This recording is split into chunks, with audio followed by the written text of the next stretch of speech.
Hello guys, എല്ലാവർക്കും I am the Malayali ചാനലിലേക്ക് സ്വാഗതം. അപ്പം നമ്മുടെ ഏതോ ജന്മകൽപ്പന പുത്തൻ പ്രൊമോ അല്ലെ പ്രേക്ഷകരെ. അപ്പം നമ്മുടെ അശ്വിനെ കാത്തിരിക്കുക നമ്മുടെ ശ്രുതിയായിട്ടോ ഫുഡ് കഴിക്കാൻ വേണ്ടി. ഇപ്പം നമ്മുടെ ശ്രുതി ഭയങ്കര ഉത്തമയായ ഭാര്യയാണല്ലേ. അപ്പം എല്ലാവരും ഇങ്ങനെ ഫുഡ് കഴിച്ചിട്ട് നമ്മുടെ ശ്രുതി മാത്രം കഴിക്കുന്നില്ല. അപ്പം എല്ലാവരും ഇങ്ങനെ ചോദിക്കുമ്പോൾ പറയുന്നുണ്ട്, അശ്വിനും കൂടെ വരട്ടെ, ഏട്ടനും കൂടി വന്നിട്ടേ ഞാൻ കഴിക്കുന്നുള്ളൂ എന്നൊക്കെ പറയുന്നുണ്ട് കേട്ടോ. അശ്വിൻ സാറും കൂടി വന്നിട്ടേ കഴിക്കുന്നുള്ളൂ എന്ന്.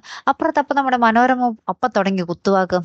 അങ്ങനെ കണ്ട് പഠിക്കുക, ഭാര്യമാരായാൽ അങ്ങനെയാണ്. ഇവിടെ എനിക്കുണ്ടൊരു മരുമോള്, ഭർത്താവ് വേണമെന്നോ ആര് വേണമെന്നോ ഇല്ല, അവക്ക് വിശക്കുമ്പോൾ അവള് കഴിക്കും എന്നൊക്കെ പറഞ്ഞ് നമ്മുടെ പ്രീതിക്കിട്ടൊരു കുത്തു കൊടുക്കുന്നുണ്ട് നമ്മുടെ മനോരമ. ലാസ്റ്റ് നമ്മുടെ ശ്രുതി ഇങ്ങനെ കാത്തിരുന്ന് കാത്തിരുന്ന് കുറേ സമയം വൈകിട്ടോ. അപ്പൊ ശ്രുതി വിചാരിക്കും ഇനി അശ്വിൻ സാർ എന്തായാലും കഴിച്ചിട്ടേ വരുള്ളൂ എന്ന് വിചാരിച്ചുള്ള ഫുഡൊക്കെ നമ്മുടെ ശ്രുതി തന്നെ തീർക്കും കേട്ടോ. ചീത്തായി പോകണ്ടല്ലോ എന്നിട്ട് പാവം ശ്രുതി അല്ലേ. അതി കഴിഞ്ഞ് നമ്മുടെ അശ്വിൻ വരികയാണ്. അപ്പൊ അശ്വിൻ വന്ന പാടെ നമ്മുടെ ശ്രുതിനോട് ഫുഡ് എടുത്ത് വെക്ക് എന്നൊക്കെ ഓർഡർ ഇടുന്നുണ്ട്. അപ്പോഴാണ് നമ്മുടെ ശ്രുതി ഫുഡും ഇല്ല ഒന്നുമില്ല, ഇനി എന്ത് ചെയ്യുന്നുള്ള രീതിയിൽ നിൽക്കുക കേട്ടോ.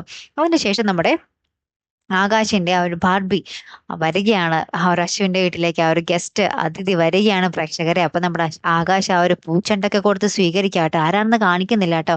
അപ്പൊ നമ്മുടെ പ്രീതിക്കാണെങ്കിൽ അത്ര ദേഷ്യം, എന്താ പറയാ, സന്തോഷമൊന്നുമില്ല ഇവര് വരുന്നതിൽ. പ്രീതി ഇങ്ങനെ ആകപ്പാടെ മൂഡ് ഓഫ് ആയിട്ട് ഇരിക്കുവാണ്. അപ്പൊ ആരാണെന്ന് ഇങ്ങനെ അറിയാൻ വേണ്ടി പ്രേക്ഷകരും കട്ട വെയിറ്റിംഗ് ആണ് അല്ലെ. ഞാനും വെയിറ്റിംഗ് ആണ്, ആരായിരിക്കും അത് അല്ലെ. എന്തായാലും കാത്തിരുന്ന് തന്നെ കാണാം. അപ്പൊ അടുത്തൊരു വീഡിയോ വരുന്നത് വരയ്ക്കും. Here I M the Malayali signing off.